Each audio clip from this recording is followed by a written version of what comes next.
رسول اللہ صلی اللہ علیہ وسلم نے بیت اللہ کی تعمیر میں اضافہ بولو بھائی نہیں کیا. کیوں نہیں کیا اضافہ؟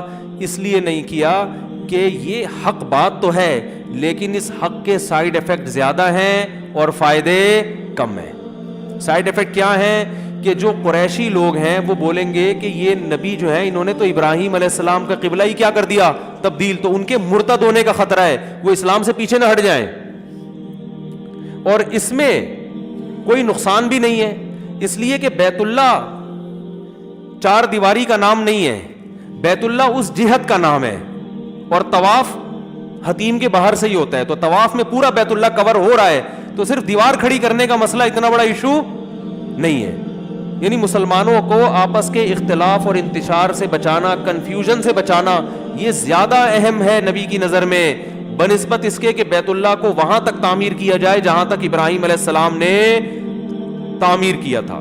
اچھا اس میں یہ بھی ہے کہ بعض موقع پر نبی صلی اللہ علیہ وسلم نے, یعنی ایسے بھی ہمیں موقع ملتے ہیں کہ اس میں لوگوں کی پرواہ نہیں کی گئی, تو یہ بڑی حکمت اور مصلحت کا کام ہوتا ہے کہ کہاں پبلک کی پرواہ کرنی ہے اور کہاں پرواہ نہیں کرنی. تو یہ ساری چیز گھومتی اس کے گرد ہے. اصول یہی ہے کہ جہاں اسلام کو نقصان ہو رہا ہے آپ کے حق بیان کرنے سے حق پروموٹ نہیں ہو رہا.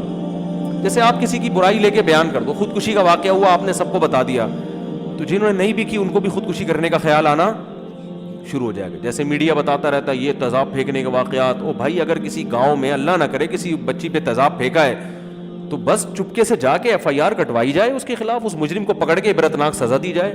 اس کو جب آپ نیوز میں بہت زیادہ اچھالیں گے تو ظالم مردوں کے دل میں یہ آئے گا کہ یار یہ بھی ہمارے پاس ایک آپشن ہے. اور اس کا ناجائز فائدہ وہ لوگ اٹھاتے ہیں جن کو کسی لڑکی سے عشق ہو گیا, اس نے بھی ٹوپیاں کرائیں, خوب پیسے ویسے بیلنس خوب ڈلوا دیے, پھر اس کو آپ سے زیادہ مالدار ملا, اس نے آپ کو ٹھینگا دکھایا, پتلی گلی سے نکل لی. تو پھر ایسے واقعات ہوتے ہیں کہ لوگ پھر یہ ڈرامے فلمیں دیکھ کر وہ بھی کہتے ہیں تجھے اپنے حسن سے بڑی متاثر ہے, تو حالانکہ اس کی یہ سزا بولو بھائی نہیں بنتی, بلکہ کوئی سزا بنتی نہیں ہے. اس لیے کہ اسلام میں جب تک نکاح نہیں ہوتا تو اس سے پہلے کا کوئی ایگریمنٹ نہیں ہے. اسلام گرل فرینڈ بوائے فرینڈ کو مانتا ہی نہیں ہے. جیسے اسلام سودی ایگریمنٹ کو نہیں مانتا. جیسے آپ نے ستار بھائی سے قرضہ لیا 1 کروڑ روپے, پیپر پہ آپ نے اسٹیمپ پیپر پہ لکھ کے دیا, 10 لوگوں کو گواہ بنایا کہ میں جب ٹائم 1 کروڑ روپے کو جب میں واپس کروں گا تو میں 2 لاکھ روپے سود کے بھی دوں گا. ایگریمنٹ بھی کر لیا, زبان بھی دے دی, قرآن پہ ہاتھ بھی رکھ کے ایگریمنٹ ہو گیا اور 4 آدمیوں کو گواہ بھی بنا لیا. لیکن اسلام پھر بھی اس ایگریمنٹ کو کیا کرتا ہے؟ کالعدم. ستار بھائی جب آپ سے پیسے لینے کے لیے آئیں گے 1 کروڑ سے زیادہ ان کو لینے کی اجازت نہیں ہے. کچھ ایگریمنٹ ایسے ہیں جن کو اسلام کالعدم قرار دیتا ہے, وہ ایگریمنٹ مانتا ہی نہیں اسلام. سودی ایگریمنٹ کو اسلام کیا کہتا ہے؟ کالعدم. چاہے کتنی قسمیں کھائی ہوں, اسلام پھر بھی آپ کو کہے گا بھائی آپ اصل رقم لوٹاؤ, جو 2 لاکھ آپ نے ایگریمنٹ کیے تھے وہ آپ مت دو گے, گناہگار ہو گے آپ. اس لیے بینکوں سے جو لوگ لون لیتے ہیں نا سودی, تو ہم ان کو کہتے ہیں اصل رقم لوٹاؤ باقی پی جاؤ. صحیح ہے نا, کیونکہ وہ سود آپ پر دینا لازم نہیں ہے, تو پی سکتے ہو آپ. اسلام کی ٹھیک ہے, یہ قانونی اسلام پاکستان کا قانون اس کی اجازت نہیں دیتا, لیکن اسلام اس کی اجازت دیتا ہے کہ آپ نے بینک سے اگر قرضہ لیا اور سودی ایگریمنٹ کیا, بہت برا کیا, تو آپ جب اصل رقم آپ نے اگر لوٹا دی ہے تو پھر اضافی آپ پر لوٹانا لازم نہیں ہے, کیونکہ سورہ بقرہ کی صاف آیتیں فلکم رؤوس اموالکم, جتنا اصل مال تھا بس وہ لوٹاؤ گے, اس سے زیادہ نہیں ملے گا. تو نہ بینک کو نہ کسی کو بھی, تو اصل رقم لوٹاؤ, پتلی گلی سے آپ نکل سکتے ہیں اسلام اکارڈنگ ٹو شریعہ.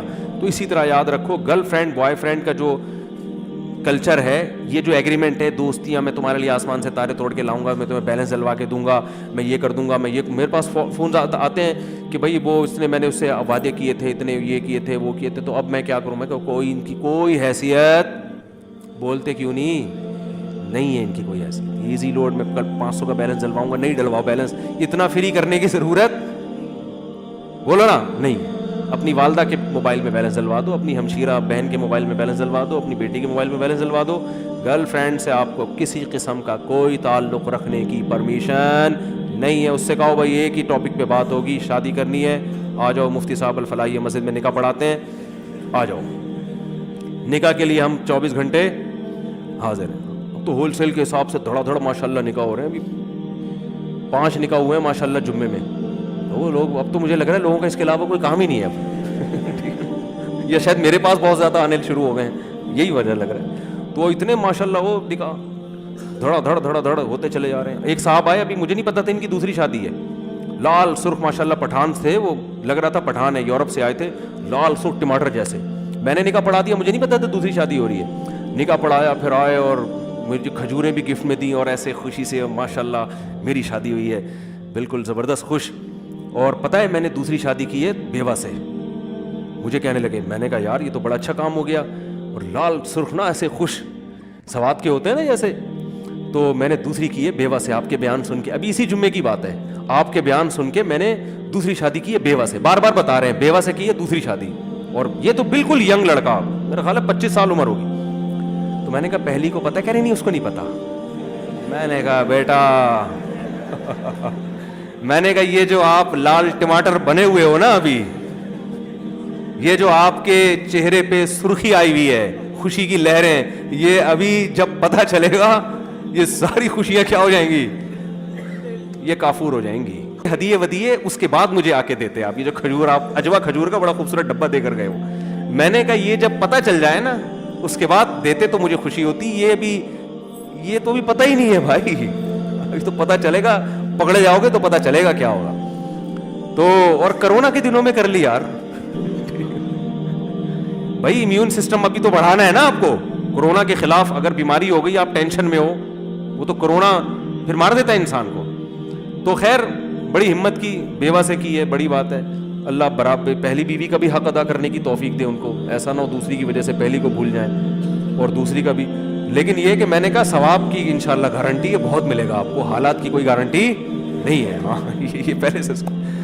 تو اب پتہ نہیں پتہ چل گیا ہوگا کہ نہیں پتہ چلا ہوگا, اب تک اللہ خیر کرے. تو یہ ہر آدمی ہوتا ہے, بڑا خوش ہوتا ہے اس وقت. اور بھی ایک دو کیس ہوئے ہیں ایسے. تو کیا بات چل رہی تھی, وہ کدھر ہے بات, کیا ہو رہی ہوتی, بیان کدھر چلا جاتا ہے. تو بات اصل میں یہ چل رہی تھی کہ کیا چل رہی تھی,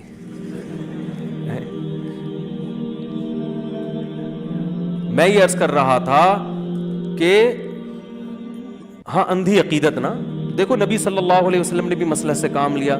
تو ہمارے ہاں جو ہے نا عمل کو نہیں فوکس کیا جا رہا, جذباتیت کو فوکس کیا جا رہا ہے. کون دھڑلے سے ممبر پہ حق بیان کرتا ہے, چاہے اس سے آگ لگ رہی ہو, نیگیٹیوٹی پھیل رہی ہو, معاشرے میں فساد پھیل رہا ہو, اس کو نہیں دیکھا جاتا.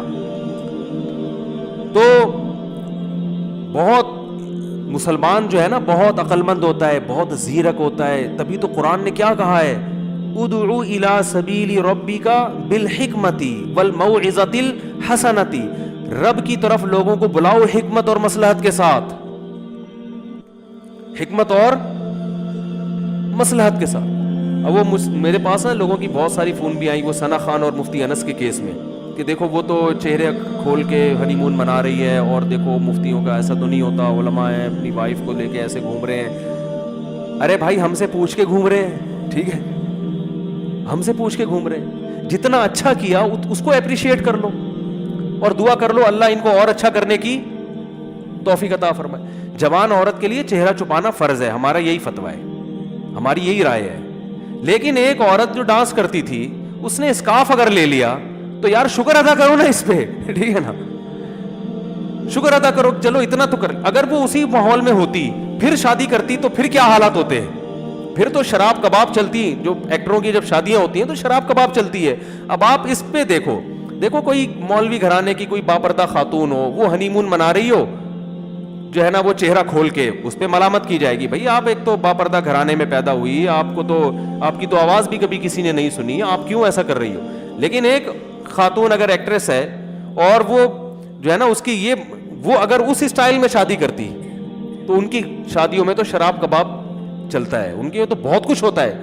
تو ابھی یہ دیکھنے کا ہے کہ کیا کیا نہیں ہو رہا. سمجھ میں آ رہی ہے بات, حکمت اور مصلحت کا تقاضا کیا ہے, رب کی طرف دعوت دینے کا طریقہ کیا ہے, اس پہلو کو دیکھا جائے کہ کیا کیا کون کون سی برائیاں نہیں ہو رہی. تو ہر شخص کو ایک نظر سے نہیں دیکھا جاتا, ایک نظر سے, وہ کہتے ہیں نا ایک ہی لاٹھی سے نہیں سب کو ہانکا جاتا. تو اس لیے میں کہتا ہوں جو فلم انڈسٹری سے جن لڑکیوں کا تعلق ہے, جو شوبز کی دنیا سے تعلق ہے, تو ہم ان کو تھوڑی کہتے ہیں کہ یار آپ چہرے کا بھی پردہ کرو. ہم کہتے ہیں بھائی آپ اسکارف بھی لے لو, چہرہ اگر کھول بھی لیتے ہو تو بھی غنیمت ہے آپ کے لیے. جو ڈانس کر رہی ہے اسٹیج پہ آ کے, اس کی پوری باڈی نمایاں ہو رہی ہے لوگوں کے سامنے, اگر وہ اپنی باڈی کو کور کر کے چہرہ کھول لے, گنجائش سے فائدہ اٹھائے کہ جی فقہا کا اختلاف ہے اس مسئلے میں کہ چہرے کا پردہ ہے یا نہیں, اس میں فقہا کا اختلاف ہے, تو اس اختلاف سے اگر وہ فائدہ اٹھا لے تو اس کو اپریشیٹ کیا جائے گا, اس کو آپ اس نظر سے نہیں دیکھیں گے ہر ایک. اور یہ نبی صلی اللہ علیہ وسلم کی بھی سنت ہے.